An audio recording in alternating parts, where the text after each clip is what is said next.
انہوں نے کہا کہ کے پی کے زیادہ بڑا علاقہ ہے، اس کی آبادی بھی زیادہ ہے، تو یہاں پہ جو ججز کا جو پروپورشن ہے وہ انفیئر لگ رہی ہے۔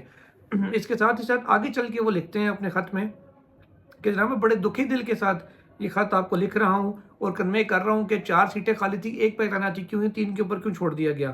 ساتھ ہی ساتھ انہوں نے یہ بھی کہا کہ مجھے بڑی خوشی ہے کہ نعیم اختر افغان صاحب کو تعینات کیا گیا ہے، اور وہ میرے بھائی ہیں اور مجھے ان کی تعیناتی سے کوئی مسئلہ نہیں ہے، لیکن میں اپنا شکوہ ضرور کر رہا ہوں کہ میری اہلیت ہونے کے باوجود اور قابلیت ہونے کے باوجود، سپریم کورٹ میں ویکینسیز ہونے کے باوجود اگلی تعیناتی کے لیے مجھے کنسیڈر کیوں نہیں کیا گیا۔ وہ یہ بھی بتاتے ہیں کہ جناب میں نے 31 سال سے، انہوں نے کہا کہ میں مذہبی فریضہ سمجھ کے ادا کر رہا ہوں اپنے عدالتی فرائض، اور جو میرا ایمان ہے قانون کے مطابق اور انصاف کرنے کا اور قانون کی حکمرانی، جمہوریت کی بالادستی اور قانون کی حکمرانی قائم کرنے کا، وہ 31 سال سے غیر متزلزل ہے، اور میں اپنے حلف کی مکمل پاسداری کر رہا ہوں۔ وہ آگے چل کے یہ بھی لکھتے ہیں کہ کوئی ابھی تک وجہ سمجھ میں نہیں آ رہی کہ کیا وجہ ہو سکتی ہے میری تعیناتی نہ کرنے کی، اور ایک اہم بات انہوں نے کی ہے، وہ یہ کہتے ہیں کہ میرے شاید ذاتی طور پہ ایسے مراسم نہیں ہیں کسی کے ساتھ جو عموماً سپریم کورٹ ایلیویشن میں یا ایسی تعیناتیوں کے دوران کام آتے ہیں۔ یعنی کہ انہوں نے ایک طرح سے پورے تعیناتیوں کے اوپر سوال اٹھایا، کہا ہے کہ شاید کوئی ایسے پرسنل قسم کے تعلقات کسی کے ہوتے ہیں جس کی وجہ سے وہ شاید پہلے اوپر آ جاتے ہیں، تو تعیناتی، اس کی تعیناتی ہٹ کے بھی، جیسے سپریم کورٹ میں ہم نے ماضی میں دیکھا کہ بہت سے ججز، جو جسٹس امین الدین خان ہے، جسٹس محمد علی مظہر ہیں، ان سمیت کئی ججز ہیں جو اپنی سینیورٹی پرنسپل کہہ لیں یا اپنی باری سے پہلے آ گئے، ان سے سینئر ہائی کورٹ میں رہ گئے اور وہ سپریم کورٹ آ گئے۔ انہوں نے کہا شاید میرے ایسے تعلقات کسی سے نہیں ہیں جس کی وجہ سے میں کنسیڈر اب تک نہیں ہو سکا۔ اور اہم بات آپ کو یہ بھی بتاؤں کہ 13 اپریل کو ان کی ریٹائرمنٹ ہے، اب نیکسٹ ویک آ رہا ہے، اس کے بعد نیکسٹ ویک میں خالی 2 ورکنگ ڈیز ہیں، اس کے بعد ہو جانی چھٹیاں، اور عید کی چھٹیاں جب ختم ہوں گی 10 11 12 13 تو ان کی ریٹائرمنٹ آ جائے گی، وہ ان کا آخری دن ہوگا۔ تو بڑے اب اندازہ لگا لیں کہ ایک بندہ جو اہل بھی ہو، قابل بھی ہو، اور وہ انہوں نے اپنے خط میں بھی لکھا ہے کہ میں جوڈیشل کمیشن آف پاکستان کا بھی ممبر ہوں، ساتھ ہی ساتھ میں سپریم جوڈیشل کونسل کا بھی ممبر ہوں بائی ورچیو آف پوسٹ، کیونکہ سینئر 2 ججز جو ہوتے ہیں وہ ممبر ہوتے ہیں سپریم جوڈیشل کونسل میں۔ اب انہوں نے کہا میں اس کا بھی ممبر ہوں، تو میں اہل بھی ہوں، قانون بھی جانتا ہوں، فیصلے بھی سارے قانون انصاف کے مطابق کر رہا ہوں، اپنے مائنڈ کے مطابق، قانون کے مطابق چیزیں آپ کے پاس آ بھی رہی ہیں۔ میں آپ کے کیے گئے جوڈیشل کمیشن کے کیے گئے فیصلوں کو چیلنج نہیں کر رہا، لیکن میں اپنی شکوہ جو ہے وہ آپ تک پہنچا رہا ہوں۔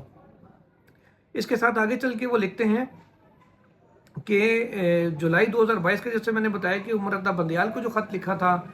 قاضی فائصہ صاحب نے، اس کا انہوں نے حوالہ دیا کہ all appointment must be made in accordance with the constitution on the basis of predetermined and non discriminatory criteria and above all without any impression of favouritism, کہ کسی قسم کی فیوریٹزم نہیں ہونی چاہیے۔ قاضی صاحب نے خط لکھا تھا تعیناتیوں کے وقت، اور آئین اور قانون کے مطابق تعیناتی ہوں۔ You also wrote a note in which you said not to act arbitrarily, arrogance, تکبر and ego، کہ آپ نے خود ایک نوٹ لکھا تھا کہ اس میں تکبر کو، اپنی انا کو، ان چیزوں کو بیچ میں نہیں لانا چاہیے ججز کو، وہ اسی چیز کا حوالہ قاضی صاحب نے دیا تھا۔ اب قاضی صاحب کو انہی کی چیز کا حوالہ دے رہے ہیں خود ابراہیم خان صاحب۔ انہوں نے کہا کہ جو فیصلے کیے گئے میں ان کی مکمل ان سے اتفاق کرتا ہوں، ان کی توثیق کرتا ہوں،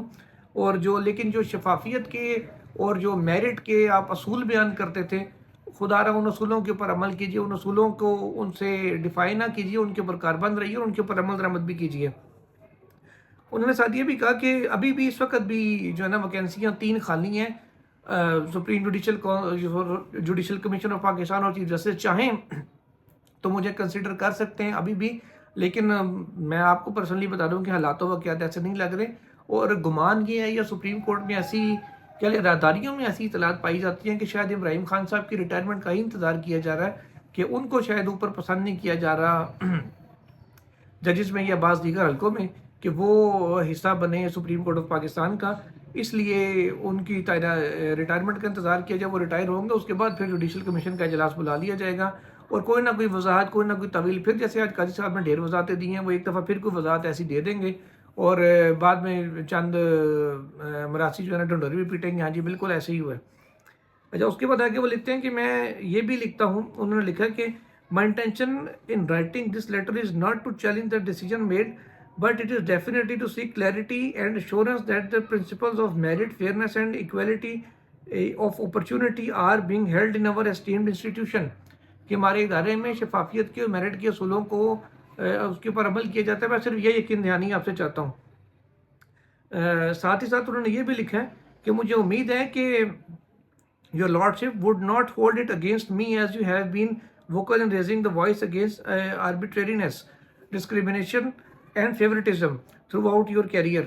وہ کہتے ہیں کہ جی مجھے امید ہے کہ میرے اس خط سے آپ میرے خلاف نہیں ہو جائیں، کیونکہ آپ خود بھی بڑے ووکل رہے ہیں اپنے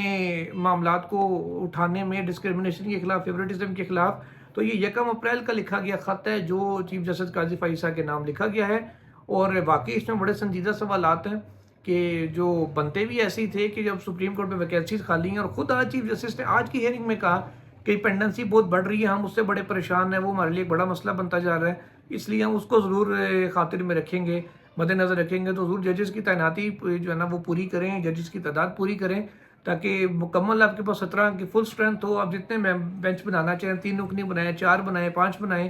یا 2 رکنی بینچز کر کے زیادہ کر دیں، جہاں ضروری ہے وہاں 3 کر دیں، تاکہ ایٹ لیسٹ جو مقدمات ہیں وہ سماعت میں تو آئیں. کئی ایکسٹرا بینچز آپ کو مل سکتے ہیں، 3 جج جیسے مزید ویکینسی ہیں آئیں گے، آپ کے پاس ایک پورا 3 رکنی ایکسٹرا بینچ آ سکتا ہے جو ایک دن میں 30 40 25 30 کیسز کو آرام سے نکال سکتا ہے. جیسے باقی بینچز نکال رہے ہیں تو ذرا انصاف کا فلو ہے نا وہ جلدی ہو جائے گا. اب